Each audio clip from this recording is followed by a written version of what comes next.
এই কিয়ামতের ময়দানে প্রত্যেকটা মানুষ যখন ইসরাফিল আলাইহিস সালামের হুঙ্কারের শব্দটা, এই হুঙ্কারের শব্দটা কানের পর্দার ভিতরে প্রবেশ করবে, কানের পর্দা ফেটে চোখের মণিগুলো ফেটে মাটিতে ছিটকে পড়ে যাবে, মানুষ বেহুশ হয়ে জমিনে লাশ হয়ে যাবে। এইভাবে মানুষের মৃত্যু হবে, এইভাবে কিয়ামত হবে। তৃতীয় হুঙ্কারের ভিতরে সারা পৃথিবীটা তুলার মতন উড়তে থাকবে, বলে সুবহানাল্লাহ। সেই দিনের অবস্থার নাম হলো কিয়ামতের ময়দান। কিসের ময়দান? কিয়ামতের ময়দান। ও ভাই বস্তু বুজুর্গ, কিয়ামতের ময়দানের এই ভয়াবহ অবস্থা হবে। যদি সেই কিয়ামতের ময়দানটা হয়, তাহলে এখন আসেন আমি যেই কথাটা বলতেছিলাম, কুল্লু নাফসিন যায়কাতুল মাউত, মানুষের মৃত্যু হবে। মৃত্যু যেমন সত্য, কিয়ামত তেমনি সত্য। কথাটা ঠিক কিনা? মৃত্যু যেমন সত্য, কবরের আযাবটাও তেমনি সত্য। ও আমার মুসলমান বাবাজিরা গো, আপনাদের কাছে আমি অনুরোধ করে বলি, এই মৃত্যুর কথাটা স্মরণ করেন, কিয়ামতের ময়দানের কথা স্মরণ করেন, আল্লাহর হুকুম 5 ওয়াক্ত নামাজ কায়েম করেন। আসলে আমাদের ঈমানের যে একটা মজবুত, ঈমানের প্রতি যে একটা বিশ্বাস, ইসলামের প্রতি যে একটা বিশ্বাস, এটাই আমাদের নাই। এই জিনিস বিশ্বাসটা যদি আমার আপনার ভিতরে থাকতো, তাহলে আজকে আমি আল্লাহকে ভুলে গিয়ে সংসার নিয়ে এত ব্যস্ত হতাম না, পরিবার নিয়ে এত ব্যস্ততা থাকতাম না।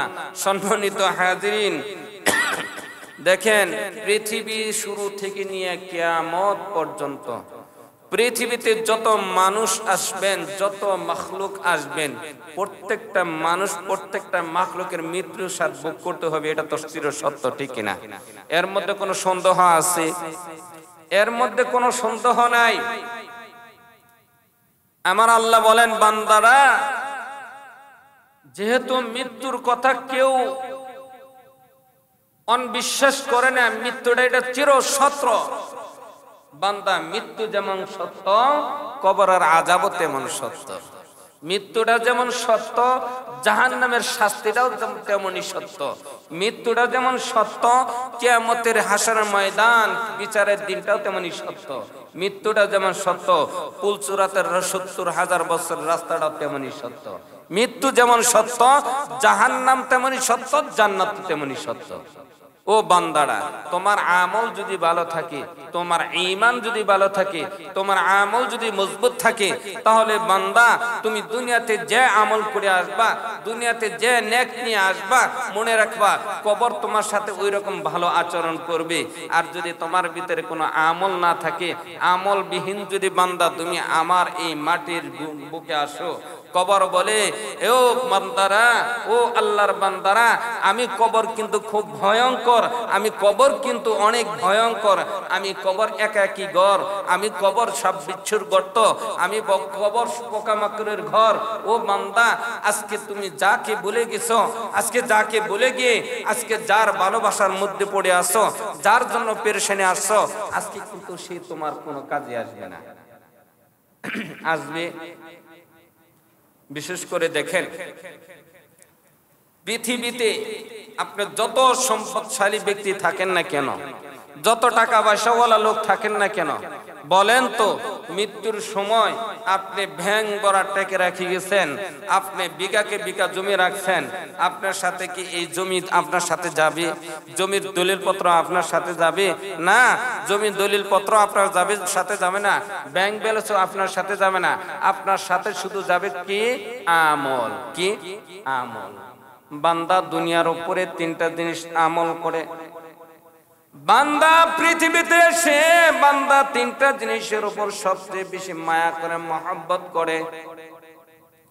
আল্লাহ তাআলা বলেন, বান্দা দুনিয়াতে গিয়ে তুমি যত দুনিয়ার মায়া পড়ে যত জিনিস উপার্জন করো না কেন, ও বান্দা তুমি পৃথিবীতে 3টা জিনিসকে বেশি মায়া করো, বেশি মায়া করো। বান্দা এই 3টা জিনিসের ভিতরে তুমি 2টা জিনিস দুনিয়াতে রেখে আসবা, আর একটা জিনিস তুমি সাথে করে নিয়ে আসবা। বান্দা ওই জিনিসটা যদি তোমার ভালো হয়, ওই জিনিসটা তোমার যদি ভালো হয়, আমার কবর, আল্লাহর কবর বলেন, আমি কবর তোমার সাথে ভালো আচরণ করব। কিন্তু জিনিস 2টার নাম কি? জিনিস 2-3টার নাম কি? 1 নাম্বার হলো ধন। 1 নাম্বার কি? ধন টাকা পয়সা, ঠিক কিনা? 2 নাম্বার কি? 2 নাম্বার হলো পরিবার পরিজন। 3 নাম্বার হলো আমল। 3 নাম্বার কি? আমল। সম্মানিত হাজরিন, আজকে এই যে আলোচনা করতেছি কোনো ফায়দা হয় না, কোনো লাভই হইতেছে না, কোনো তাসির হয় না। এই আলোচনা করে তো কোনো ফায়দা নাই। যে আমলে তাসির না হয়, যে আমলে জিন্দেগি পরিবর্তন না হয়, এই আমল করে কোনো লাভ আছে? কোনো লাভ আছে বলেন? কোনো লাভ নাই। আমার আল্লাহ আমার রাসূলুল্লাহ সাল্লাল্লাহু আলাইহি ওয়াসাল্লাম বলেন, বান্দা তুমি তোমাকে দুনিয়াতে 60-70 বছর জিন্দেগি হায়াত নিয়ে আসছো, আজকে তুমি দুনিয়াটাকে বেশি বাহাদুরি মনে করতেছো, দুনিয়াটাকে বেশি প্রাধান্য দিতেছ। ও বান্দা, এই দুনিয়া তো তোমার কাজেই আসবে না, এই পৃথিবী তো তোমার কোনো কাজে আসবে না তোমার যদি আমল না থাকে। এই প্রসঙ্গে রাসূলুল্লাহ সাল্লাল্লাহু আলাইহি ওয়াসাল্লামের মোবারক থেকে, তার জবান থেকে একটি হাদিস, পবিত্র একটি হাদিস তেলাওয়াত করেছি। আমি যদি আল্লাহ তাআলা আমাকে তৌফিক দেয় তাহলে এই হাদিসের মধ্যে একটি কথা বলার চেষ্টা করব ইনশাআল্লাহ। আল্লাহ রাসূল সাল্লাল্লাহু আলাইহি ওয়াসাল্লাম বলেন, বাইনার রাজুলি ওয়া বাইনাল শিরকি, বাইনার রাজুলি ওয়া বাইনাশ শিরকি ওয়াল কুফরি তারাকতুস সালাত। আমার আল্লাহ বলেন, ও বান্দারা তোমরা জেনে রাখো, তোমরা শুনে রাখো, আমি রাসূল বলে দিলাম, দুনিয়াতে তুমি যেই কিছু করো না কেন, তুমি যত দুনিয়ার পথে টাকা পয়সা উপার্জন করো না কেন, তোমার টাকা পয়সা কোনো কাজে আসবে না, কোনো ফায়দা আসবে না। বান্দা, তোমাকে যে উদ্দেশ্য আল্লাহ তাআলা দুনিয়ার উপরে পাঠাইছেন, আল্লাহর 1 নাম্বার উদ্দেশ্য হলো ইন্নাস সালাতা ওয়া নুসুকি ওয়া মাহইয়ায়া ওয়া মামাতি লিল্লাহি রাব্বিল আলামিন। আমার আল্লাহ বলেন, আমি দুনিয়ার উপরে মানুষকে অনর্থক পাঠাই নাই, এমনি এমনি পাঠাই নাই।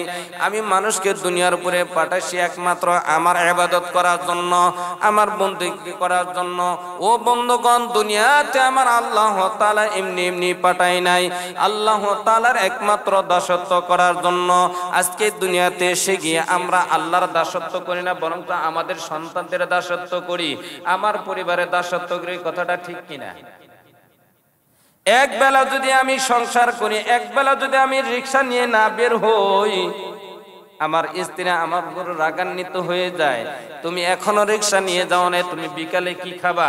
খাওয়ার মালিককে, খাওয়ার দেওয়ার মালিককে বলেন তো, রেজেক দেওয়ার মালিককে।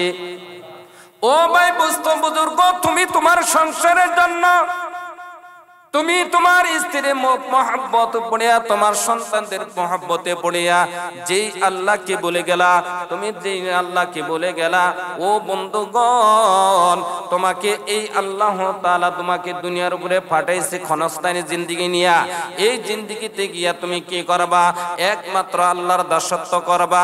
আমার আল্লাহ দুনিয়াতে পাঠানোর পূর্বে বান্দাকে সতর্ক করে দিয়েছেন, ও বান্দা, আলাস্তু বিরাব্বিকুম, আমি কি তোমাদের রব নয়? আমরা আল্লাহর সাথে পরিস্থিতি দিয়েছি, আল্লাহর সাথে ওয়াদা দিয়েছি। ক্বালু বালা, অবশ্যই অবশ্যই আপনি আমাদের প্রভু, আপনি আমাদের মালিক, আপনি আমার দাসত্বকর্তা। আল্লাহ তাআলা এই কথা স্বীকৃতি দেওয়ার পর বলতেছে, ও বান্দারা, দুনিয়াতে আমি অনেক মাখলুকাত তৈরি করেছি, অনেক মাখলুকাত তৈরি করেছি। এই মাখলুকাতের মধ্যে সর্বশ্রেষ্ঠ মাখলুকাত হলো 2টা। 1 নাম্বার মাখলুকাত হলো ওয়ামা খলাকতুল জিন্না, 1 নাম্বার মাখলুকাত হলো জিন, 2য় নাম্বার মাখলুকাত হলো ইনসান। আল্লাহ তাআলা বলেন, ওয়ামা খলাকতুল জিন্না ওয়াল ইনসা ইল্লা লিয়াবুদুন, আমি দুনিয়ার উপরে মানুষ এবং জিন জাতিকে তৈরি করেছি শুধুমাত্র আমার দাসত্ব করার জন্য। ও বন্ধুগণ, আজকে দুনিয়াতে গিয়ে যেই আল্লাহর দাসত্ব করার কথা ছিল, যেই আল্লাহর কাছে ওয়াদা দিয়ে আসছি, আল্লাহ তোমার ইবাদত ছাড়া আমরা আর কারো ইবাদত করব না, তোমার হুকুম ব্যতীত অন্য কারো হুকুম করব না। ও বন্ধুগণ, আমি যদি একবেলা খানা না, আমি যদি একবেলা কামে রোজগার না করি, তাহলে আমার পরিবারের পক্ষ থেকে আমার সদস্যরা আমার উপর রাগান্বিত হয়, আমার উপর গোসা হয়। ও বন্ধুরা, এক সালাত যদি না পান আদায় করি, তাতে তো আমার পরিবারের থেকে কোনো বিচার হয় না, কোনো রাগান্বিত হয় না, কোনো ওয়ার্ডার হয় না। এবং এই কথাটাও বলে না, আজকে বেলা যদি তুমি কামে রোজগার না করো, রাত্রে বেলায় তোমার কিন্তু রান্না হবে না। এই কথা কিন্তু ঠিকই বলে, বলে কিনা? হ্যাঁ, কামে রোজগারে গেলা না, রাত্রে কিন্তু রান্না হবে না। কিন্তু আমি স্বামী, আমার পরিবার কখনো এই কথা বললো না, ও আমার স্বামী, ও আমার আদরের স্বামী, তুমি ফজরের নামাজ পড়লা না, তোমার সকাল বেলায় খাবার দিব না, তুমি জোহরের নামাজ পড়লা না, দুপুর বেলায় তোমাকে খাবার দিব না, তুমি এশারের নামাজ মাগরিবের নামাজ পড়লা না, রাত্রের বেলায় তোমাকে খাবার দেওয়া হবে না, এবং কি রাত্রের বেলায় তোমাকে ঘরে ঢুকতে দেওয়া হবে না। এটা কোনো সন্তানের জন্য কোনো পিতামাতা এই ধরনের শাসন করে না? করে কি? করে না। যদি সন্তান একটু উল্টা পাল্টা চলে, সন্তান যদি এক বেলা সংসারে যদি কোনো কাজ না করে, ওই সন্তানের জন্য বাবা পর্যন্ত, মা পর্যন্ত রাগান্বিত হয়ে যায়। সন্তান, তুই আমার কাজ করলি না, তুই সংসারে কাজ করস না, তুই এই কাজটা করলি না, আমার একটা ফরমাজও করলি না, ও সন্তান, তোর জন্য রাতের খাবার তোর জন্য বন্ধ হয়ে যাবে। মায় কয় কিনা? হ্যাঁ, এই কথা মায় বলে কিনা? কিন্তু আমার মা, আমার বাবা, ও আমার বাবাজির, ও আমার যুবক ভাইয়েরা, তোমার মা, তোমার বাবা, তোমার কলেজার সন্তানেরা, তোমার নাম আল্লাহর হুকুম 5 ওয়াক্ত নামাজ যার উপরে ফরজ ছিল, যে সন্তানদের উপরে 5 ওয়াক্ত সুবহ নামাজ ফরজ ছিল, এই সন্তান নামাজ না পড়ার কারণে তুমি কখনো বললা না, ও সন্তান তুই নামাজ পড়লি না কেন? তুই নামাজ না পড়ার কারণে তোর জোহরের দুপুরে খাবার দেওয়া হবে না, রাত্রে খাবার দেওয়া হবে না। সন্তান, তোর উপরে নামাজ ফরজ, সেটা তুই নামাজ পড়। এই কথাটা আমি পিতা কখনো আমার ওই সন্তানকে হুকুম করলাম না। ও আমার বন্ধুগণ, আমার আল্লাহ বলেন, কাল কিয়ামতের ময়দানে যখন এই সন্তানদেরকে কি করা হবে, কিয়ামতের ময়দানে নামাজ না পড়ার কারণে, জাহানে এরকম খারাপ কাজ করার কারণে আল্লাহ তাআলা যেদিন কিয়ামতের ময়দানে ওই সন্তানদেরকে জাহান্নামে নিক্ষেপ করবে, জাহান্নামের অর্ডার যখন হয়ে যাবে, আমার আল্লাহ বলেন, ও বান্দারা, তোমরা জেনে রাখো, তোমাদের দুই কাঁধে কিন্তু 2 জন ফেরেশতা আছেন। আছে কিনা? 2 জন ফেরেশতা আছেন। এক ফেরেশতাদের নাম কি জানা আছে? কি নামাজ? ফেরেশতাদের নাম হলো কিরামিন কাতিবিন। এক ফেরেশতার নাম হলো কিরামিন, আরেক ফেরেশতার নাম হলো কাতিবিন। আল্লাহ তাআলা বলেন, বান্দারা, তোমাদেরকে যখন দুনিয়ার উপরে পাঠাইছি, দুনিয়ার উপরে হায়াত দিয়ে যখন পাঠাইছি, দুনিয়ার মধ্যে পাঠানোর পর তোমাদের উপর 2 জন দায়িত্বশীল ফেরেশতা নিয়োজিত করে দিলাম। এই ফেরেশতারা তোমাদের আমলগুলো লিপিবদ্ধ করবে। ও যুবক ভাইরা, একটু খেয়াল করে শোনো, মন দিয়ে শোনো, এখনো সময় আছে, সতর্ক হয়ে যাও, পরিবর্তন হয়ে যাও। আল্লাহ তাআলা বলেন, বান্দা, তোমাকে দুনিয়ার উপরে যখন পাঠাইছি, দুনিয়ার মধ্যে পাঠানোর পূর্বে আমি তোমার 2 কাঁধে 2 জন দায়িত্বশীল ফেরেশতা দিলাম। এক নাম্বার ফেরেশতা, এক ফেরেশতার নাম হলো কিরামিন, আরেক ফেরেশতার নাম হলো কাতিবিন। এই 2 জন ফেরেশতা দুনিয়ার মধ্যে আসার পর আমার আমলনামাগুলো লিখতে থাকেন। যদি আমি খারাপ কাজ করি, আমার এই বাম কাঁধের ভিতরে এই কাতিবিন ফেরেশতা কিরকম খারাপ গুনাহগুলো লিখতে থাকেন, এবং আমি ডান দ্বারা যদি আমি ভালো কাজ করি, আমার ডাইনে যে ফেরেশতা আছেন, এই ফেরেশতার নাম হলো কিরামিন, এই ফেরেশতা সুন্দর করে নেক আমলগুলো লিখতে থাকেন। এইভাবে নেক আমলগুলো লেখার পর যখন দুনিয়ার হায়াত শেষ হয়ে যায়, হায়াত শেষ হয়ে যাওয়ার পূর্বে এই ফেরেশতাগুলো আল্লাহ তাআলার আমার 60 বছরের জিন্দেগি, আমার যে কয়েকদিন দুনিয়াতে হায়াত দেওয়া ছিল, এই হায়াত নামার জিন্দেগিগুলো, এই আমলগুলো আল্লাহর দরবারে উপস্থিত করা হয়। আল্লাহর দরবারে যখন উপস্থিত করা হয়, ও মুসলমান বাবাজিরা, আমার যুবক বাইরে একটু ভালো করে খেয়াল করে শুনবেন, এই আমলনামাগুলো যখন ফেরেশতারা তাদের আল্লাহর দরবারে উপস্থিত করে, আল্লাহর দরবারে উপস্থিত করার পর এই আমলনামাগুলো আল্লাহ তাআলা দেখতে থাকেন। আর দেখার মাধ্যমে আল্লাহ তাআলা 2 জন ফেরেশতা কবরের মধ্যে পাঠিয়ে দেন। 2 জন ফেরেশতা কবরে পাঠিয়ে দেওয়ার পর এই ফেরেশতারা আল্লাহ তাআলার হুকুম অনুযায়ী ওই কবরের ওই লাশের সাথে, ওই মুর্দার সাথে, ওই মুর্দার উহুর সাথে আল্লাহ তাআলা তার আমল যদি ভালো থাকে, কবরের মধ্যে ওই ফেরেশতারা তার সাথে ভালো আচরণ করে। কথাটা ঠিক কিনা? যদি আমল খারাপ থাকে, আমল যদি খারাপ থাকে, যখন এই দুজন ফেরেশতা কিরামিন কাতিবিন দুই ফেরেশতা আল্লাহর দরবারে যখন আমলগুলো উপস্থিত করা হয়, আমলগুলো উপস্থিত করার পর আমার আল্লাহ বলে, ও আমার বান্দারা, ও আমার বান্দারা, তোমরা ভালো করে খেয়াল করে শোনো, যখন তোমার আমলগুলো ভালো হয়, আমলগুলো যদি ভালো হয় তোমার সাথে কবরের আচরণটা ভালো হয়, আর আমল যদি খারাপ হয় তোমার সাথে কবরটাও কিন্তু খারাপ আচরণ করে। আমার আল্লাহ কতটা ধৈর্যশীল সহকারে বান্দার আমলগুলো লিখতে থাকেন। একটা বান্দা যদি ফজরের নামাজ না পড়ে, ফজরের নামাজ না পড়ার কারণে আমার আল্লাহ তাআলার কাছে বলে, আল্লাহ তোমার বান্দা কিন্তু ফজরের নামাজ পড়ে নাই। কিরামিন ফেরেশতা বলতেছে, ও বান্দা তুই এখনো কাতিমিন ফেরেশতা বলতেছে, আল্লাহ তোমার নামাজ, তোমার বান্দা ফজরের নামাজ পড়লো না, এই জন্য কি ফজরের নামাজ না পড়ার কারণে তার খাতার মধ্যে, তার ওই খাতার মধ্যে গুনার জায়গায় গুনাহ লিখবো কিনা? আমার আল্লাহ বলেন, বান্দা তুই এখনো লিখিস না, কারণ সামনে তো সময় আছে, সূর্য অস্ত ওঠার পর হয়তো বা আমার বান্দা নামাজ পড়বে। এইভাবে ফজরের নামাজ চলে গেল, জোহরের নামাজের আগ পর্যন্ত এই ফেরেশতা ফজরের নামাজটাও তার আমল নামায়, গুনার আমল নামে গুনাহ লেখে না। যখন জোহরের নামাজ শুরু হয়ে যায়, জোহরের নামাজের সময় তখন ফেরেশতারা অপেক্ষা করে আল্লাহর দরবারে বলে, আল্লাহ তোমার বান্দা জোহরের নামাজ চলে যাচ্ছে, কিন্তু তোমার বান্দা কিন্তু ফজরের নামাজটা আদায় করে কি নাই, এখন পর্যন্ত গুনাহ লিখবো কিনা? আমার আল্লাহ বলেন, না না লিখিস না, দেখি জোহরের সময় আমার বান্দা ফজরের সালাতটা আদায় করে কিনা। এইভাবে জোহর চলে যায়, জোহরের নামাজও বান্দা জোহরের নামাজে উপস্থিত হয় না। আমার আল্লাহ এইভাবে জোহরের নামাজের জন্য আল্লাহর ফেরেশতারা আল্লাহর কাছে দরখাস্ত করে, ও মালিক, তুমি যেই উদ্দেশ্য তোমার বান্দাকে ফজরের দুনিয়াতে পাঠাইলা, ওমা খলাকতুল জিন্না ওয়াল ইনসা ইল্লা লিয়াবুদুন, আমার আল্লাহর ইবাদতের জন্য যেই বান্দাকে তুমি দুনিয়ার উপরে পাঠাইলা, তোমার এই বান্দা ফজরের নামাজও পড়লো না, ফজরের নামাজ চলে গেল, জোহরের নামাজও পড়লো না, এখন বলো তো জোহরের নামাজের সময় চলে যাচ্ছে, এই বান্দার আমল নামায়, এই বান্দার গুনার খাতার মধ্যে গুনাহ লিখবো কিনা? আমার আল্লাহ কত দয়াবান, কত রহমওয়ালা, কত মাগফিরাতওয়ালা। আমার আল্লাহ বলে, না না বান্দা, না না ফেরেশতারা, আমার বান্দার আমল নামায় এখন পর্যন্ত তোমরা গুনাহটাও লেখো না। এইভাবে যখন জোহরের নামাজ চলে যায়, আসরের নামাজে ওয়াক্ত চলে আসে, আসরের নামাজের পূর্বে ফেরেশতারা আল্লাহর কাছে দরখাস্ত করে, আল্লাহ তোমার বান্দা যেই উদ্দেশ্য পাঠাইছো সে ফজরের নামাজও পড়লো না, জোহরের সালাতও পড়লো না, এখন আসরের সালাত এসে গেছে, এখন বলো তো জোহর এবং আসরের নামাজ না পড়ার কারণে তোমার বান্দার আমল নামার ভিতরে আমি গুনাহ লিখবো কিনা? আল্লাহর ফেরেশতারা এই কথা বলার পর আমার আল্লাহ বলে, না না বান্দা এখনো লিখিস না, কারণ দেখি তার পরিবর্তন হওয়ার সময় আছে মাগরিবের নামাজ। কিসের নামাজ? মাগরিবের নামাজ। এইভাবে মাগরিবের নামাজ চলে যায়, ইশার নামাজও চলে যায়। ও ভাই বস্ত বুজুর্গ, সারাদিন 5 ওয়াক্ত সালাতের ভিতরে একটা বান্দা 1 ওয়াক্ত সালাত আদায় করলো না, সারাদিন দুনিয়ার মধ্যে সংসার নিয়ে সে ব্যস্ত হয়ে গেল, কাজ নিয়ে ব্যস্ত হয়ে গেল।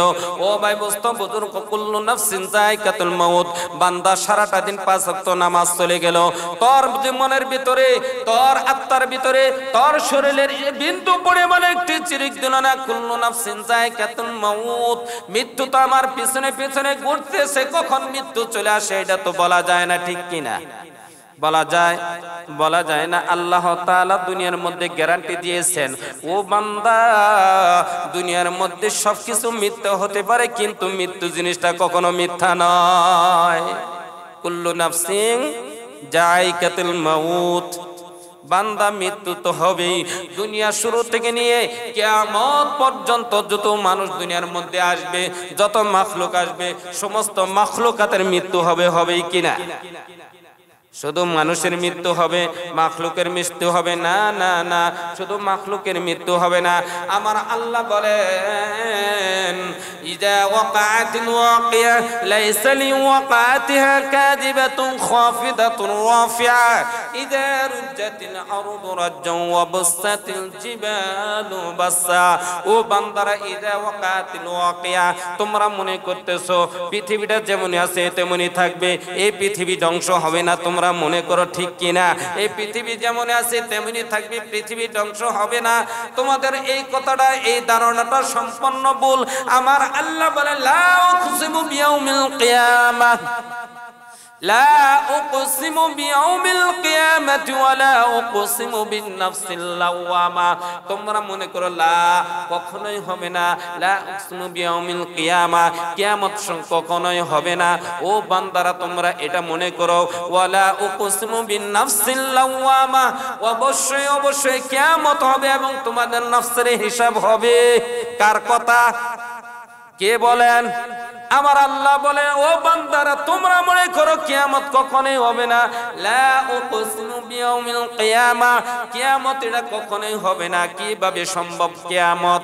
আমার আল্লাহ বলেন ও বান্দারা, তোমরা যদি এই কথাটাই ধারণা করো, তাহলে মাঝে মাঝে দেখো এই জমিটা মাঝে মাঝে কাঁপানি তো দেয় কিনা?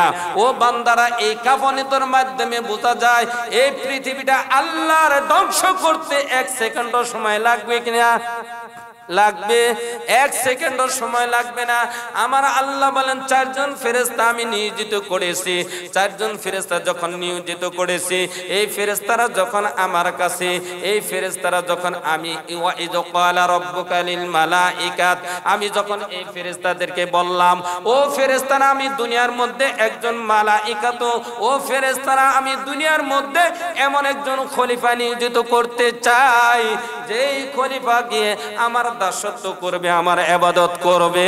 আমি তাদের এমন একজন খলিফা নিয়োজিত করতে চাই। ও ভাই বস্ত বুজুর্গ, আমার যুবক ভাইরা, বন্ধুগণ, দিলের কান লাগাইয়া ভালো করে একটু শোনেন, আমলের নিয়তে শোনেন, ভবিষ্যতে ফায়দা হবে। আল্লাহ তাআলা বলেন আমি যখন ইচ্ছা করলাম একজন ফেরেশতা, একজন খলিফা দুনিয়াতে প্রেরণ করব, যেই খলিফার মাধ্যমে ইনসান নামক বস্তুগুলো দুনিয়ার মধ্যে বসবাস করবে, ইনসান নামক মাখলুকাত আমি দুনিয়ার মধ্যে পাঠাবো, এমন একজন খলিফা নিয়োজিত করতে চাই। তখন ফেরেশতারা বললেন না না না প্রভু, এমন খলিফা নিয়োজিত করার দরকার নাই, কারণ এই দুনিয়াতে সৃষ্টি করার পর আপনি জিনকে তৈরি করছেন, এই জিনগুলো দুনিয়াতে গিয়ে তারা তার নিজের মধ্যে মারামারি করত, রক্তপাত ঘটাইতো, আপনার ইবাদত করত না। আবার আপনি পুনরায় এমন একজন খলিফা নিয়োজিত করবেন, যেই খলিফারা গিয়ে জিন জাতিদের মতো রক্তপাত ঘটাইবে, মারামারি করবে, আপনারা দাসত্ব করবে না। আমার আল্লাহ বলেন ও ফেরেশতারা, আমি যেটা জানি তোমরা সেটা জানো না, অতএব আমি একজন খলিফা নিয়োজিত করব। আল্লাহ তাআলা আদম সন্তান আদমকে তৈরি করলেন। আদম আলাইহিস সালামকে তৈরি করার পর এই আদমের ভিতরে রূহ দিলেন। আদমের ভিতরে রূহ দেওয়ার পর আদম আলাইহিস সালামকে হায়াত দিয়ে দুনিয়ার মধ্যে দুনিয়াতে পাঠানোর পূর্বেই আল্লাহ তাআলা ফেরেশতাদের মধ্যে সবচেয়ে সম্মানিত ব্যক্তি কারা, এটাকে যাচাই করা হলো। ফেরেশতাদেরকে প্রমাণ করে দেওয়া হলো ও ফেরেশতারা, তোমরা তো মানুষকে তৈরি করার জন্য, তোমরা মানুষকে তৈরি করার জন্য বাধা দিয়েছিলা, আমি তোমাদের মধ্যে যাচাই করা যায়, আমি তোমাদের মধ্যে যাচাই করতে চাই, দেখে আমার মাখলুকাতের মধ্যে সবচেয়ে দামি ব্যক্তি। ও ফেরেশতারা, তোমাদের সাথে জাস্টিফাই হব, তোমাদের সাথে প্রতিযোগিতা হব।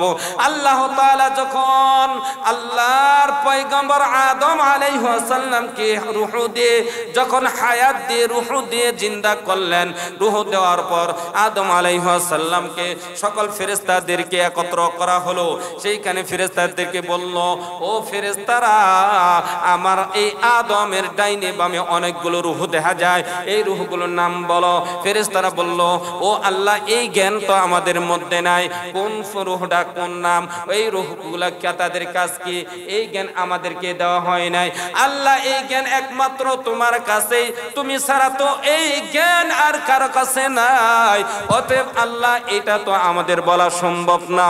যখন ফেরেশতারা বলল ও ফেরেশতারা, আমি তো এই আদমকে মাত্র রূহ দিলাম, কয় জি, তাহলে যদি আমার এই রূহ আলা আদম, এই আদম যদি তোমাদের নামগুলো বলতে পারে, তোমাদের দায়িত্ব যদি বলতে পারে, তার কি দায়িত্বটা সেটাও যদি আমার আদম বলতে পারে, তাহলে তো আমার আদম তোমাদের চেয়ে তো সম্মানিত হবে কিনা বলো। আদম যখন এই কথা বললেন, আল্লাহ তাআলা যখন এই কথা বললেন, এই কথাটা বলার পর ফেরেশতারা বললেন অবশ্যই অবশ্যই আপনার সন্তান, আপনার আদম বান্দা যদি আদম আমাদের দায়িত্বের কথা বলতে পারে, আমাদের নাম যদি বলতে পারে, তাহলে এই আদম সবচেয়ে সম্মানিত হবে। তখন আল্লাহ তাআলা আদম আলাইহিস সালামকে বললেন, ও আদম বলো তো এই ফেরেশতাদের নাম কি? আল্লাহর পয়গম্বর আদম আলাইহিস সালাম বলতেন, এটা হলো জিবরাইল, এটা হলো আজরাইল, এটা হলো মিকাইল, এটা হলো ইসরাফিল। শুধু নাম বলে ক্ষান্ত হন নাই।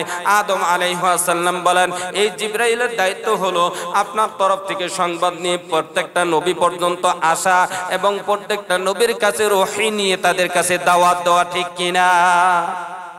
এটা হলো আজরাইল জিবরাইল আলাইহিস সালামের কাজ। আজরাইল আলাইহিস সালামের কাজ কি? আজরাইল আলাইহিস সালাম বলতেছেন, ও প্রভু, আজরাইল আলাইহিস সালামের দায়িত্ব হলো দুনিয়া শুরু থেকে নিয়ে কিয়ামত পর্যন্ত দুনিয়ার মধ্যে যত মাখলুক হবে, যত মানুষ হবে, যত জিন আসবে, প্রত্যেকটা মানুষের কুল্লু নাফসিন যায়কাতুল মউত, প্রত্যেকটা মানুষের মৃত্যু হবে। কারণ আমার আল্লাহ তাআলা সুন্দর করে সূরা এর মধ্যে বলে দিয়েছেন, সূরা মুলুকের মধ্যে বলে দিয়েছেন, ওমা খালা, আল্লাহ তাআলা সূরা তাবারাকাল্লাহুম আহসানু আমালা, আল্লাহ তাআলা সূরা মুলকের মধ্যে বলেন, আমি দুনিয়ার মধ্যে মানুষকে পাঠানোর পূর্বে আমি তাদেরকে মৃত্যু দিয়েছি, আমি মৃত্যু দিয়ে পরীক্ষা করেছি এই মানুষগুলো, আমার বান্দাগুলো দুনিয়াতে মৃত্যু হবে কিনা। এই কথা বলার পর আমার আল্লাহ দুনিয়ার মধ্যে মানুষদেরকে পাঠাইলেন হায়াত দিয়া। কি দিয়ে? কি দিয়ে বলেন তো? হায়াত দিয়ে। আগে আল্লাহ তাআলা মৃত্যু দিয়ে পরীক্ষা করলেন, মৃত্যু দিয়ে পরীক্ষা করার পর আমার আল্লাহ তাআলা এই বান্দাদেরকে হায়াত দিয়ে দুনিয়ার উপরে পাঠাইলেন, বলে সুবহানাল্লাহ। অতএব যখন আমার আল্লাহ তাআলা হায়াত দিয়ে দুনিয়ার উপরে পাঠাইলেন, আদম আলাইহিস সালামকে যখন হায়াত দিলেন, হায়াত দেওয়ার পর আদম আলাইহিস সালামকে বলতেছেন, তাহলে এই আজরাইলের কাজটা হলো, আল্লাহ তাআলার কাছে বলতেছে, ও প্রভু, এই আজরাইলের কাজ হলো দুনিয়া থেকে নিয়ে, দুনিয়া শুরু থেকে নিয়ে কিয়ামত পর্যন্ত যত মাখলুক, প্রাণ বিশিষ্ট মাখলুক দুনিয়ার মধ্যে আসবে, প্রত্যেকটা মাখলুকের রূহটাকে, জানটাকে কবজ করা, জানটাকে ছিনতাই করার দায়িত্ব হলো আজরাইল আলাইহিস সালাম। সুবহানাল্লাহ বলেন না? ঘুমে ধরছি, হ্যাঁ নাকি না চিন্তায় আছেন যে হায় হায় সামনে অবস্থাটা কেমন হবে? ও ভাই বস্তু বুজুর্গ, এই আজরাইল আলাইহিস সালামের কথা যখন জিবরাইল হযরত আদম আলাইহিস সালাম বলেন, তখন ফেরেশতারা আশ্চর্য হয়ে যাচ্ছে, হায় মাত্র আদমকে রূহ দেওয়া হলো, আদমকে কোনো মাদ্রাসায় শিক্ষা দেওয়া হয় নাই, কোনো স্কুলে শিক্ষা দেওয়া হয় নাই, আল্লাহ এমন কোন তালিলও তার মধ্যে দেয় নাই, কিন্তু এই জ্ঞান সে কোথায় থেকে অর্জন করলেন? কোথায় থেকে জ্ঞান অর্জন করলেন? আল্লাহ তাআলা বলেন, ও আমার ফেরেশতারা, শুধু তাই নয়, দেখো আরো সামনে খেলা আছে, সামনে সুন্দর করে খেলা জমিয়ে রাখছি। আদম আলাইহিস সালামকে বললেন, ও আদম বলো তো এই ফেরেশতার নাম কি? আদম আলাইহিস সালাম বলেন, এই ফেরেশতার নাম হলো মিকাইল আলাইহিস সালাম। এই মিকাইল আলাইহিস সালাম আমার যত সন্তানগুলো দুনিয়ার মধ্যে বসবাস করবে, তারা ফসল উৎপাদন করবে। কোন জায়গায় মরুভূমি থাকবে, কোন জায়গায় বৃষ্টির জন্য মরুভূমি থেকে ফসল উৎপাদন হবে না, মানুষ ফসল বহন করবে, বীজ বহন করবে, বৃষ্টির জন্য ফসল হবে না। আল্লাহর হুকুম অনুযায়ী ওই এলাকা থেকে রহমতের বৃষ্টি নাজিল হবে। সুবহানাল্লাহ। কিসের বৃষ্টি? রহমতের বৃষ্টি। সেই বৃষ্টি পরিচালনা করবে হযরত মিকাইল আলাইহিস সালাম। বলি সুবহানাল্লাহ। মিকাইল আলাইহিস সালামের পরিচয় দেওয়া হলো। হযরত আদম আলাইহিস সালামকে আবার প্রশ্ন করা হলো, ও আদম বলো তো এই ফেরেশতার নামটা কি? কয় ইনি হলেন হযরত এই ফেরেশতার নাম হলো হযরত ইসরাফিল আলাইহিস সালাম। হযরত ইসরাফিল আলাইহিস সালামের পরিচয় দেওয়ার পর বলতেছে, এনার দায়িত্বটা হলো, ও আল্লাহ আপনার একটা হুকুমের জন্য শুধু সেই অপেক্ষা থাকবে। কয়টা হুকুমের জন্য? একটা হুকুমের জন্য। সেই হুকুমটা হবে কি? সেই হুকুমটা হবে, সেই হুকুমের নামটা হলো ইয়াউমুল কিয়ামাতিস সালাহ। সেই হুকুমের নাম হলো কিয়ামতের ময়দান, হাশরের ময়দান। আল্লাহ তাআলা ইসরাফিল আলাইহিস সালামকে বলবে, ও ইসরাফিল, তোমার শরীরে যত শক্তি আছে এই শক্তি দিয়ে তুমি কি করো, হুঙ্কার দাও। ইসরাফিল আলাইহিস সালাম একটা হুঙ্কার দিবে, এক হুঙ্কারের মধ্যে মানুষের ঘর বাড়ি চূর্ণ বিচূর্ণ হয়ে যাবে, দালান কোঠা চূর্ণ বিচ্ছিন্ন হয়ে যাবে, পাহাড়গুলো চূর্ণ বিচ্ছিন্ন হয়ে যাবে, একবার সমতল ভূমির হয়ে যাবে। যখন এই সময় এই অবস্থায় থাকবে, মানুষ ঘরে বসবাস করতে পারবে না, ঘরে থাকতে পারবে না। যখন প্রাসাদগুলো ভেঙে চুরমার হয়ে যাবে, মানুষ প্রাসাদ ছেড়ে মাঠের ভিতরে স্থান নেবে, মাঠের ভিতরে আশ্রয় নেবে। মাঠের ভিতরে যখন আশ্রয় নেবে, ইসরাফিল আলাইহিস সালাম যখন দ্বিতীয়বার হুঙ্কারে দিবে, দ্বিতীয়বার হুঙ্কারের কারণে এই মানুষের হুঙ্কারের শব্দ শুনে মানুষের কানের পর্দা ফেটে যাবে। এবং মানুষের হাদিসের ভিতরে রাসূল বলেন, শুধু তাই নয়, এই কিয়ামতের ময়দানে প্রত্যেকটা মানুষ যখন ইসরাফিল আলাইহিস সালামের হুঙ্কারের শব্দটা, এই হুঙ্কারের শব্দটা কানের পর্দার ভিতরে প্রবেশ করবে, কানের পর্দা ফেটে চোখের মণিগুলো ফেটে মাটিতে ছিটকে পড়ে যাবে, মানুষ বেহুশ হয়ে জমিনে লাশ হয়ে যাবে। এইভাবে মানুষের মৃত্যু হবে, এইভাবে কিয়ামত হবে।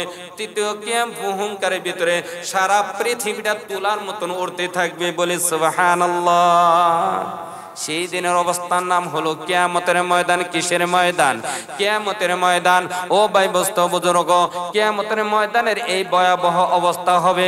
যদি সেই কিয়ামতের ময়দানটা হয়, তাহলে এখন আসেন আমি যেই কথাটা বলতেছিলাম, কুল্লু নাফসিন যায়কাতুল মাউত, মানুষের মৃত্যু হবে।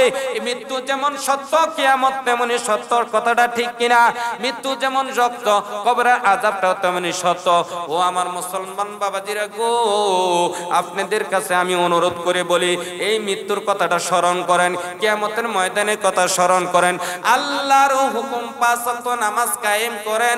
আল্লাহ তাআলা বলেন, আল্লাহ রাসূলুল্লাহ সাল্লাল্লাহু আলাইহি ওয়াসাল্লাম বলেন, আল্লাহ রাসূল সাল্লাল্লাহু আলাইহি ওয়াসাল্লাম বলেন, বাইনার রুজুল ওয়া বাইনাশ শিরকি ওয়াল কুফরি তারাকতুস সালাত।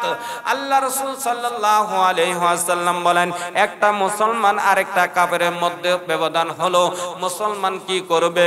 শিরক থেকে লিপ্ত দূরে থাকবে, মুসলমান কুফর থেকে লিপ্ত থাকবে, কুফরে থেকে দূরে থাকবে। মুসলমান সালাত আদায় করবে, মুসলমান কখনো কুফর করবে না, কখনো শিরক করবে না, কখনো মূর্তি পূজা করবে না। মুসলমানের কাজ হলো তারা নামাজ আদায় করবে, আর কাফের মুশরিকদের কাজ হলো তারা শিরক করবে, মূর্তি পূজা করবে, তারা কখনো নামাজ পড়বে না। ঠিক কিনা? মুসলমানের পার্থক্য হলো কি? তারাকতুস সালাত, তারাকতুস বাইনাল রুজুলি ওয়া তারাকতুস সালাত। বাইনার রুজুলি, মুসলমানের সন্তানেরা কি করবে না? বাইনার রুজুলিল কুরফি ওয়া তারাকতুস সালাত। মুসলমান কখনো কি করবে না? কুফর করবে না, মূর্তি পূজা করবে না, তারা কখনো কি করবে না? অঙ্গি পূজা করবে না, অতএব তারা কখনো শিরক করবে না। আল্লাহ তাআলা সকল মুসলমানদেরকে শিরক থেকে মুক্ত করে 5 ওয়াক্ত সালাত জামাতের সাথে আদায় করার তৌফিক দান করে সকল বলে আমিন। সম্মানিত হাজিরিন, আজকে আমাদের ভিতরে সেই পার্থক্য নাই। আজকে ইহুদি নাসারা যেমন ভাবে চলে, মূর্তি পূজা, শুধু আমাদের মধ্যে পার্থক্য হলো আমরা মূর্তি করি না কিন্তু সালাত পড়ি না। কি করি না? মূর্তি করি না কিন্তু কি করি না? সালাত পড়ি না। আল্লাহ রাসূল সাল্লাল্লাহু আলাইহি ওয়াসাল্লাম বলেন, যে ব্যক্তি 5 ওয়াক্ত সালাতের 1 ওয়াক্ত সালাত আদায় না করলো, সে কুফর করলো। আর কুফর অবস্থায় তার মৃত্যুবরণ হলো, তার ঠিকানা হলো জাহান্নাম। তার ঠিকানা কোথায়? জাহান্নাম। কথাগুলো কি বোঝার চেষ্টা করে? 1 ওয়াক্ত সালাত, 5 ওয়াক্তের মধ্যে 1 ওয়াক্ত সালাত না আদায় করার কারণে তার ঠিকানা যদি জাহান্নামী হয়, ও মুসলমান বাবাজিরা, তাহলে আজকে আমার আপনার অবস্থাটা কেমন হবে? আমরা কোথায় আসছি? কিসে আমাদেরকে নামাজ থেকে দূরে রাখে? কিসের মায়া আজকে আল্লাহকে বলে গেলাম? কিসের মায়া আমার কবরে আযাবকে বলে গেলাম? একটু চিন্তা করে দেখেন, এই দুনিয়া কি চিরকাল থাকার যাবে? এই দুনিয়াটা কি চিরকাল থাকার জায়গা? না, এই দুনিয়া চিরকাল থাকার জায়গা না। আর দুনিয়া মাজারাতুল আখিরা, দুনিয়াটা হলো ক্ষণস্থায়ী। দুনিয়াটা হলো কি ক্ষণস্থায়ী জিন্দেগি।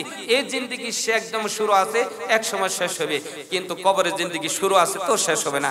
আল্লাহ তাআলা সেই কবরে একাকী গড় কবর, 26 গড় কবর, এই কবরে নেক আমল নিয়ে গুনাহমুক্ত জীবন করে সওয়াবের মাধ্যমে জিন্দেগি যেন গঠন করতে পারি। আল্লাহ তাআলা আমাদেরকে এই তৌফিক দান করুক, সকলে বলে আমিন। সাল্লাল্লাহু আলাইহি ওয়াসাল্লাম বলেন, ও আমার উম্মতেরা, তোমাদের পিতা যদি তোমাদের উপর অসন্তুষ্ট থাকে, আল্লাহ তাআলা বলেন যে সন্তানেরা পিতা মাতাকে কষ্ট দেয়, সেই সন্তানেরা আমি আল্লাহকে কষ্ট দেয়। আল্লাহ রাসূল সাল্লাল্লাহু আলাইহি ওয়াসাল্লাম হাদিসের দ্বারা বর্ণনা করেন, রিদাল্লাহি ফি রিদু ওয়াল ওয়ালিদাইনি ওয়াস সাখাতুল্লাহি ফি সাখাতুল ওয়ালিদাইন। রাসূলুল্লাহ সাল্লাল্লাহু আলাইহি ওয়াসাল্লাম বলেন, পিতার সন্তুষ্টর জন্য আল্লাহ সন্তুষ্ট।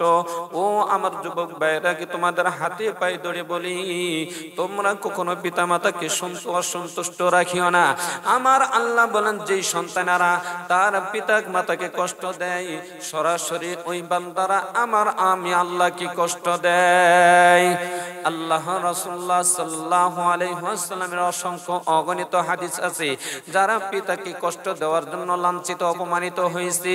ও আমার বন্ধুগণ, শোনো ভালো করে, দিলের কান লাগাইয়া শোনো। আল্লাহ তাআলা বলেন, কোন সন্তান যদি পিতামাতার সাথে খারাপ আচরণ করে, কোন সন্তান যদি মার সাথে খারাপ আচরণ করে, ওই সন্তানের জন্য আমি আল্লাহ জান্নাতকে হারাম করে দেই। যেভাবে শুধু তাই নয়, যেই সন্তানেরা পিতামাতাকে কষ্ট দেয়, তারা দুনিয়াতে অশান্তিতে থাকে, তারা দুনিয়াতে লাঞ্ছিত থাকে, অপমানিত হতে হয়। আল্লাহ রাসূল সাল্লাল্লাহু আলাইহি ওয়াসাল্লামের সাহাবীদের দ্বারা বোঝানো হয়েছে, সাহাবীদের মধ্যে সর্বোত্তম একজন সাহাবী ছিল রাসূলুল্লাহ সাল্লাল্লাহু আলাইহি ওয়াসাল্লামের নিকটতম একজন সাহাবী ছিলেন। সেই সাহাবীর নাম হলো আলকামা রাদিয়াল্লাহু তাআলা আনহু। হযরত আলকামা রাদিয়াল্লাহু তাআলা আনহু রাসূলের দরবারে সদা সর্বদাই থাকতেন। আলকামা রাদিয়াল্লাহু তাআলা আনহু দুনিয়ার হায়াত শেষ হয়ে যাওয়ার পর যখন মৃত্যুর শয্যায় সজ্জিত হয়েছেন, আলকামা রাদিয়াল্লাহু তাআলা আনহু, রাসূল বলেন, আমার সাহাবী আলকামা রাদিয়াল্লাহু তাআলা আনহুর রূহটা বের হয় না, তার ভিতর থেকে রূহ বের হয় না। মৃত্যুর এতটা কষ্ট সহ্য করা যায় না রে যুবক, এত কষ্ট, ভয়ঙ্কর কষ্ট, মৃত্যুর কষ্টটা এত ভয়ঙ্কর। রাসূলুল্লাহ সাল্লাল্লাহু আলাইহি ওয়াসাল্লামের কাছে সংবাদ গেছে, ইয়া রাসূলুল্লাহ, ইয়া হাবিবাল্লাহ গো, আপনার সাহাবী আলকামা রাদিয়াল্লাহু তাআলা আনহু মৃত্যুর সাথে পাঞ্জান হচ্ছে, ওনার তো রূহটা বের হয় না, অনেক কষ্ট হচ্ছে। ও রাসূল, আল্লাহর কাছে দোয়া করুন আলকামার যেন ঈমানের হালতে মৃত্যু হয়ে যায়। সুবহানাল্লাহ। ও যুবক ভাইরা, একটু দিল লাগে শোনো, মার সাথে মাকে কষ্ট দেওয়ার কারণে দুনিয়াতে কেমন অবস্থা হয়, বাবাকে কষ্ট দেওয়ার কারণে দুনিয়াতে কতটা কষ্ট হয়। যে মা তোমাকে এতটা কষ্ট করে 10 মাস গর্ভধারণ করে, যেই মা তোমাকে দুনিয়াতে মুখ দেখাইলো, ইচ্ছা করলে মার যখন প্রসবের বদনা হয়, মা মনে মনে কয়, ওই সন্তান যদি আমার সামনে থাকতো তাকে আমি গলা টিপে মেরে ফেলতাম। কিন্তু না না না, মা দরদির মতন দরদি দুনিয়ার মধ্যে আর কেউ হতে পারে না। মা জানে এমন কষ্ট করে প্রসবের বেদনা যখন শুরু হয়ে যায়, মা কয়, মনে মনে কয়, আমি যদি পারতাম গলার মধ্যে রশি দিয়া দুনিয়াতে শেষ হয়ে গেতাম। ও যুবক ভাইরা, মার প্রসবের বেদনা এত ভয়ঙ্কর ব্যথা, এই ব্যথা সহ্য করার পরেও যেই সন্তান মার কলিজার লাথি দিয়া দুনিয়াতে আসে, এই মা, এই সন্তান যদি মাকে কষ্ট দেয়, এই সন্তান যদি বাবাকে কষ্ট দেয়, আল্লাহর আরশ মওলা থর থর করে কেঁপে ওঠে। ও যুবক ভাইরা, যেমন ভাবে আলকামা রাদিয়াল্লাহু তাআলা আনহু মাকে কষ্ট দেওয়ার কারণে মৃত্যুর সময় তার রূহটা বের হয় নাই, মৃত্যুর সময় অনেক কষ্ট হয়েছে। ও যুবক ভাইরা, শোনো, ভালো করে শোনো, দিলেন কান লাগাইয়া শোনো। আল্লাহর পয়গম্বর রাসূলুল্লাহ সাল্লাল্লাহু আলাইহি ওয়াসাল্লাম আলকামাকে মৃত্যুর কষ্টের কারণে সাহাবীদেরকে বলতেন, ও সাহাবীরা তোমরা যাও, জলদি করে যাও, আমার আলকামা রাদিয়াল্লাহু তাআলা আনহুর কাছে যাও, যে তার কাছে আসি বসে আল্লাহর কাছে দোয়া করো, তাফসীর তাহলিল পড়ো, কালেমার তাহলিল শুরু করো, যাতে করে আমার আলকামার আত্মাটা রূহটা তাড়াতাড়ি বের হয়ে যায়। সাহাবে আজমাইন আলকামার নিকটে আসার পর যখন দেখতে পারলেন আলকামার মৃত্যু, অনেক যন্ত্রণা হয়েছে, চোখটা অনেক বড় হয়ে গেছে, চেহারাটা মলিন হয়ে গেছে, চেহারাটা বিশ্রী হয়ে গেছে, আলকামা রাদিয়াল্লাহু তাআলা রূহটা বের হয় না। মৃত্যু এমন কষ্ট সহ্য করা যায় না রে যুবক। এমন সময় হযরত আল্লাহ রাসূল সাল্লাল্লাহু আলাইহি ওয়াসাল্লামের কাছে খবর পৌঁছানো হলো। আল্লাহ রাসূল সাল্লাল্লাহু আলাইহি ওয়াসাল্লাম আলকামার বাড়িতে আসলেন। আসার পর যখন দেখলেন, আলকামাকে ডাকলেন, ও আলকামা, আলকামা। আলকামার সংবাদ কথা শোনার পর, রাসূলুল্লাহ সাল্লাল্লাহু আলাইহি ওয়াসাল্লামের সংবাদ শোনার পর আম্মা আলকামা রাদিয়াল্লাহু তাআলা আনহা আম্মা ঘর থেকে বের হয়ে রাসূলুল্লাহ সাল্লাল্লাহু আলাইহি ওয়াসাল্লামের কাছে আসলেন।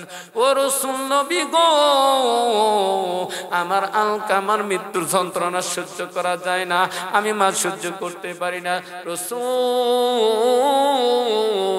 আমার আলকামার জন্য আল্লাহর কাছে দোয়া করুন, আমার আলকামা যেন ঈমানের হালতে মৃত্যু হয়ে যায়।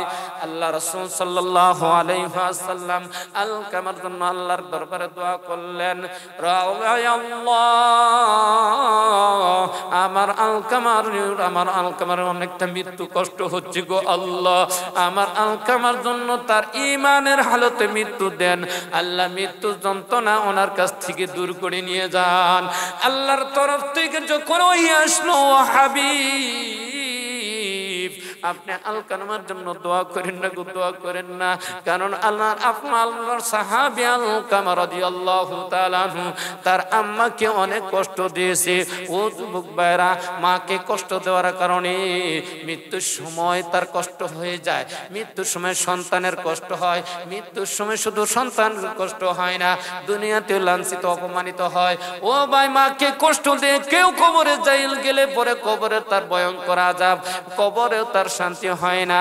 আল্লাহর পয়গম্বর রাসূলুল্লাহ সাল্লাল্লাহু আলাইহি ওয়াসাল্লাম শুধু এই কথার মাধ্যমে বুঝান নাই, বরং আল্লাহর অনেক সাহাবী আছে, আল্লাহর অনেক ওলি আছে, একবার নয়, দুইবার নয়, কয়েকবার আল্লাহর ঘর পবিত্র ঘর তওয়াফ করে আসছে। তওয়াফ করার পর আল্লাহর ওলিরা বাড়িতে ফিরে আসার পর যখন বাড়িতে ফিরে আসছে, আল্লাহর তরফ থেকে ওহী আসছে, আল্লাহর তরফ থেকে এইরকম সংবাদ আসছে, ও আল্লাহর ওলি, তোমার যে হজ করেছো, তোমার হজ তো তোমার আল্লাহর দরবারে কবুল হয় নাই। কবুল হওয়ার না কারণ হলো একটাই, তুমি যে হজ করেছো, তোমার বাবাকে কষ্ট দিয়েছো, তোমার মাকে কষ্ট দিয়েছো। এরকম অনেক ঘটনা আল্লাহর ওলিদের অনেক ঘটনা আছে, আল্লাহর বান্দাদের অনেক এমন ঘটনা আছে। ও যুবক ভাইরা, তোমাদের হাতে পায়ে ধরে বলি, আমি তোমাদের দুইটা পায়ে ধরে বলি, তোমরা পিতামাতাকে কখনো কষ্ট দিবা না। আজকের এই মজলিস থেকে তোমরা শিখে যাও, তোমাদের যদি কোনো সন্তান, তোমরা যদি, ও যুবক ভাইরা, তোমরা যদি কোনোদিন তোমাদের অজান্তে তোমার বাবাকে কষ্ট দিয়ে থাকো, তোমার মাকে কষ্ট দিয়ে থাকো, আজকে এই মজলিস থেকে গিয়ে তোমার মার পায়ে ধরে তুমি ক্ষমা চাইবা, মাকে বলবা, ও মা, তোমাকে আমি অনেক কষ্ট দিয়েছি, তুমি আমাকে মাফ করে দাও। ও যুবক ভাইরা, যদি মা তোমাকে ক্ষমা করে দেয়, মা ক্ষমা করে তোমার জন্য যদি দোয়া করে, আল্লাহ তোমার উপরে খুশি হয়ে যাবে। যেমন ভাবে আলকামা রাদিয়াল্লাহু তাআলা আনহু আল্লাহ রাসূল সাল্লাল্লাহু আলাইহি ওয়াসাল্লাম দোয়া করলেন। দোয়া করার পর রাসূলুল্লাহ সাল্লাল্লাহু আলাইহি ওয়াসাল্লাম যখন আলকামার জন্য দোয়া করলেন, আল্লাহ আপনি আমার আলকামার রূহটা বের করে নেন, ঈমানের রাতে সে মৃত্যু দান করেন। আল্লাহর তরফ থেকে ওহী আসলো, হুজুর আপনি আলকামার জন্য দোয়া করেন না গো, দোয়া করেন না, কারণ আপনার আলকামা মাকে কষ্ট দেওয়ার কারণে আল্লাহর তরফ থেকে তার রূহটা সহজে বের হচ্ছে না। আল্লাহর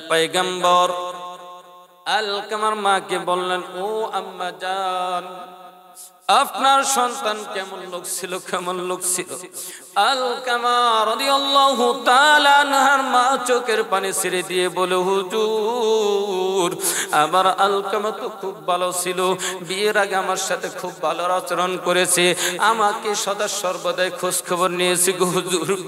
কি বলবো, দুঃখের কথা বলতে যায় না। আমার আলকামা যেদিন বিয়ে করে, বিয়ের কয়েকদিন পরে আমার থেকে আলকামাকে দূরে নিয়ে যায়, তার স্ত্রী আমার থেকে পৃথক করে দেয়। আলকামার খোঁজ খবর নেয় না। হুজুর গো, আলকামা শুধু তাই করে না, আমার কাছ থেকে দূরেও নেয় নাই। আমি বৃদ্ধ মানুষ, খাইতে পারি না, চলতে পারি না, কিন্তু আমার আলকামাকে খোঁজ খবর নেয় না। হুজুর আমার আলকামা আমাকে অনেক কষ্ট দিয়েছে, অনেক কষ্ট দিয়েছে গো হুজুর। আমি আমার আলকামাকে কখনোই ক্ষমা করব না। ও যুবক ভাইরা, দেখছো, আলকামা তার মাকে কষ্ট দেওয়ার কারণে, মৃত্যুর সময় কতটা ভয়ঙ্কর পরিস্থিতি, কতটা ভয়ঙ্কর হয়ে যায়। ও যুবক ভাইরা, শিখে নাও, দিলের কান দিয়ে শুনে নাও। জীবনে যদি বাবাকে মাকে কষ্ট দিয়ে থাকো, আজকে তোমরা এই মজলিস থেকেই মার কাছে যে ক্ষমা চাবা। যদি মা তোমাকে ক্ষমা না করে, মনে করো কবরের আযাব, ভয়ঙ্কর আযাব।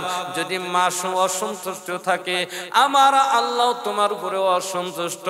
আমার আল্লাহ যদি তোমার উপর অসন্তুষ্ট হয়ে যায়, তোমার টাকা পয়সা যা কিছু থাকুক না কেন, এগুলা তোমার কোনো কাজে আসবে না। ও যুবক ভাইরা, যেমন আলকামা রাদিয়াল্লাহু তাআলা আনহুর মৃত্যুর সময় কষ্ট হলো, আলকামা রাদিয়াল্লাহু তাআলা আনহুর মা যখন এই কথা বললেন, আল্লাহ রাসূল সাল্লাল্লাহু আলাইহি ওয়াসাল্লাম বলেন, ও মামা, আপনার সন্তান আর আলকামার অনেক কষ্ট হইতেছে গো মা, আপনি আল্লাহর ওয়াস্তে তাকে ক্ষমা করে দেন। আপনি যদি ক্ষমা না করেন, তার মৃত্যু হবে, তার মৃত্যুটা আরো কষ্ট হবে, কবরের ভয়ঙ্কর আযাব হবে গো মা, আর তুমি তো জাহান্নামের আগুনে জ্বলবে। আলকামা রাদিয়াল্লাহু তাআলা আনহু মা বললেন, না না না, আমি আমার সন্তানকে কখনোই ক্ষমা করব না।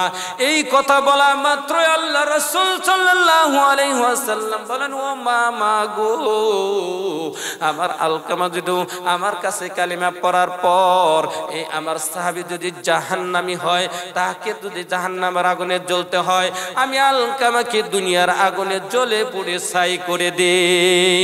এই কথা বলার পর সাহাবীদেরকে বলা হলো, ও সাহাবীরা, তোমরা লাকড়ি সংগ্রহ করো, আমার আলকামাকে পুড়িয়ে ছাই করে দেব। কারণ আমার আলকামা আপনার মাকে কষ্ট দিয়েছে, আম্মাকে কষ্ট দিয়েছে, আম্মাকে কষ্ট দেওয়ার কারণে আলকামার মৃত্যুটা অনেক কষ্ট হচ্ছে। এই কথা বলার পর যখন সাহাবীদেরকে অনুমতি দেওয়া হলো, সাহাবীরা লাকড়ি সংগ্রহ করলেন, আলকামাকে ঘর থেকে বের করিয়ে আসলেন। যেই মুহূর্তে আলকামা রাদিয়াল্লাহু তাআলা আনহুর মা জননী দুই চোখের পানি ছেড়ে বলে, ইয়া রাসূলুল্লাহ, ইয়া হাবিবাল্লাহ, আমার আলকামাকে যতটাই কষ্ট দেখনে কেন গো রাসূল, আমার আলকামাকে আমার সামনে কখনোই কষ্ট দিয়েন না, আমার আলকামাকে কষ্ট দিয়েন না, আগুনে পোড়ায়েন না গো রাসূল, আপনার পায়ে ধরে গো রাসূল, আমি আমার আলকামাকে আল্লাহর ওয়াস্তে ক্ষমা করে দিলাম। ও যুবক ভাইরা, যখন আলকামার মা আলকামাকে ক্ষমা করে দিলেন, আর আলকামা রাদিয়াল্লাহু তাআলা আনহু লা ইলাহা ইল্লাল্লাহু মুহাম্মাদুর রাসূলুল্লাহ এই কালেমা পড়তে পড়তে আলকামার রূহটা ঈমানের হালতে বের হয়ে যায়। সুবহানাল্লাহ। ও যুবক ভাইরা, যেমন ভাবে আলকামার জন্য আল্লাহর দরবারে আলকামার মা যেমন ভাবে দোয়া করছে, ও যুবক ভাইরা, তোমাদের হাতে পায়ে ধরে বলি, তোমরা যদি মাকে কষ্ট দাও, আজকের এই মজলিস থেকে গিয়ে বাড়িতে গিয়ে মার হাতে ধরে, মার পায়ে ধরে ক্ষমা চাবা, মা যেন তোমার উপর বদদোয়া না করে, আল্লাহর দরবারে তোমার জন্য প্রত্যেকটা সন্তানের জন্য মা যেন সন্তানের জন্য নেকের দোয়া করে আর বলে, আল্লাহ তুমি আমার সন্তানগুলো নেক হায়াত বাড়াইয়া দাও, দুনিয়াতে কোনো বিপদ দিও না, কবরেও কোনো আযাব দিও না। আলহামদুলিল্লাহ, এই কথা বলি সম্মানিত যুবক ভাইরা, তোমরা আজকে থেকে প্রত্যেকটা যুবক ভাই মার কাছে গিয়ে পায়ে ধরে ক্ষমা চাবা। যদি মা তোমার উপর সন্তুষ্ট থাকে, আল্লাহ তাআলা তোমাদের উপর সন্তুষ্ট, আর আমার আল্লাহ তোমাদের উপর যদি সন্তুষ্ট হয়, তবে আল্লাহ সন্তুষ্ট হলে বান্দা তোমার জন্য দুনিয়া ও আখিরাতে সকল কিছু কল্যাণ হয়ে যাবে। আল্লাহ তাআলা আমাদেরকে এই কথার উপর আমল করার তৌফিক দান করুক। আমিন। ওয়া আখিরু দাওয়ানা।